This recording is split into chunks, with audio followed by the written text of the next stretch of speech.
materi tentang konsep masa nifas.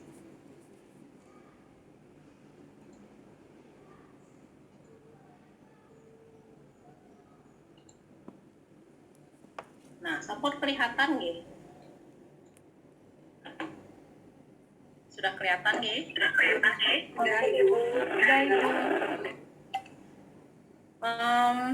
Di sini, sebelum kita mulai sudah semua tahu nggih ya? Sudah tahu semua ya, jadi mungkin sebagian besar sudah tahu. Jadi saya lihat ini alumni saya yang cantik-cantik ya, ada Dewi Purwanti, ada Eka Wahyuni, ada Devi Maharani, terus siapa lagi itu? Ada banyak nih, tidak bisa yang sebutkan satu persatu. Nanti sambil jalan kita berproses saling mengenal gitu.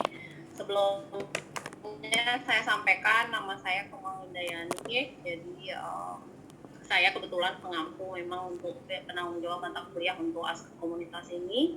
Kemudian juga terlibat di beberapa mata kuliah yang lain. Untuk hal lain mungkin bisa ditanyakan lagi. Akan dijawab yang lain nih. Kita mulai saja nih untuk konsep dasar masa nifas. Nah, mungkin ibu-ibu dan adik-adik sekalian sudah sangat memahami itu apa sih yang dimaksud masa nifas nih. Ada mungkin yang bisa menjelaskan sebelum kita buka materi berikutnya, apa sih itu masa nifas? Mungkin silakan diingat-ingat kembali ilmu yang sudah didapat sebelumnya. Silakan, ada yang mau yang bisa memberikan pendapat, silakan. Masa nifas adalah masa dimulai dari... Siapa ini? Diperkenalkan namanya dulu biar temannya juga tahu. Siapa itu ya yang ngomong? Silakan. Siapa? Silakan. Bisa raise hand, silakan. Biar nggak saya aja yang ngomong. Silakan. Tadi siapa yang ngomong itu ya? Di ini aja, diperkenalkan dulu nama, kemudian baru dijelaskan. Masa nifas itu apa? Silakan. Periodenya untuk masa nifas itu dari kapan sampai kapan sih? Yang ini untuk waktunya? Mulai dari plasenta lahir sampai 6 minggu Ibu masa nifasnya. Oke, siapa itu yang berbicara? Saya Nita Panga, Bu. Maaf. Oh, Bu Nita. Lo apa kabar, Bu Nita? Sehat, Ibu. Iya, semoga sehat ya. Oke, baik. Terima kasih, Bu. Jadi memang betul sekali ya. Jadi kita samakan persepsi terlebih dahulu bahwa masa nifas itu adalah masa di mana sejak lahirnya plasenta sampai dengan 6 minggu postpartum. Gitu, nah, namun kalau seandainya masa setelah plasenta lahir itu kan sebenarnya masih areanya persalinan ya, karena 2 jam postpartum. Tapi secara definisi atau secara terminologi, nifas itu adalah setelah plasenta lahir. Jadi hasil konsepsi itu semua keluar begitu.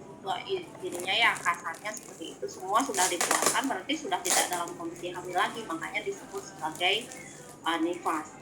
Nah, namun karena masih dalam proses proses observasi untuk setelah melahirkan itu, maka masih dikatakan itu masuk ke dalam ranahnya persalinan 2 jam postpartum. Tapi secara definisi itu sudah masuk ke pasca persalinan.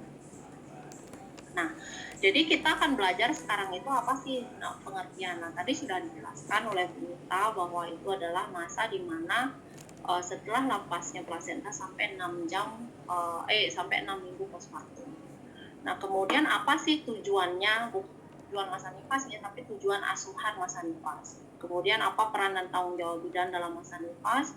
Kemudian tahapannya apa saja dan apa saja kebijakan program nasional di masa nifas ini ya. Nah, mungkin yang pertama dulu.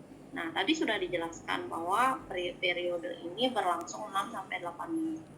Memang waktunya sangat singkat nih, 6 sampai 8 minggu saja, tapi proses yang terjadi di dalamnya itu sangat banyak.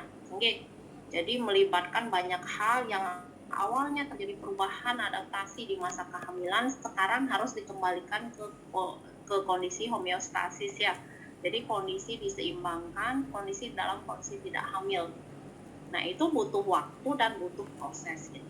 Nah, apa nanti kita akan ulas satu-satu bagaimana apa yang terjadi perubahan di sistem reproduksi, di sistem hormonal, apa yang terjadi. Itu akan kita bahas nanti di pokok bahasan berikutnya. Nah, apa saja yang terjadi?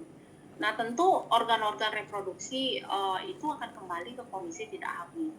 Yang awalnya di dalam kehamilan itu terjadi banyak perubahan ya, sekarang dikembalikan lagi. Kemudian ada juga perubahan fisiologis lain yang terjadi selama kehamilan itu dikembalikan. Kemudian di sana juga terjadi proses laktasi nih.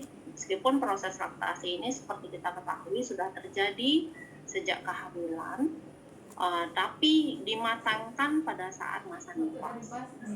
Kemudian terbentuk juga di sini dasar hubungan antara bayi dan orang tuanya yang disebut sebagai apa biasanya istilahnya?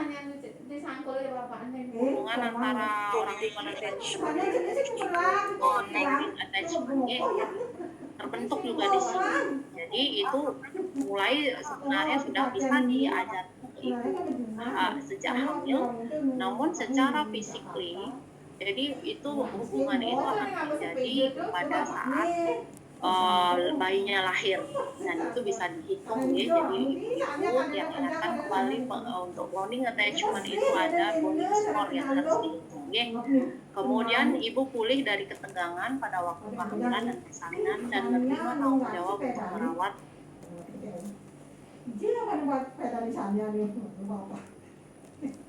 Bapaknya mengenal ada zaman dulu kan, di sana yang mau sepeda. Iya, jangan itu kalau yang mati jadi sebenarnya. Kalau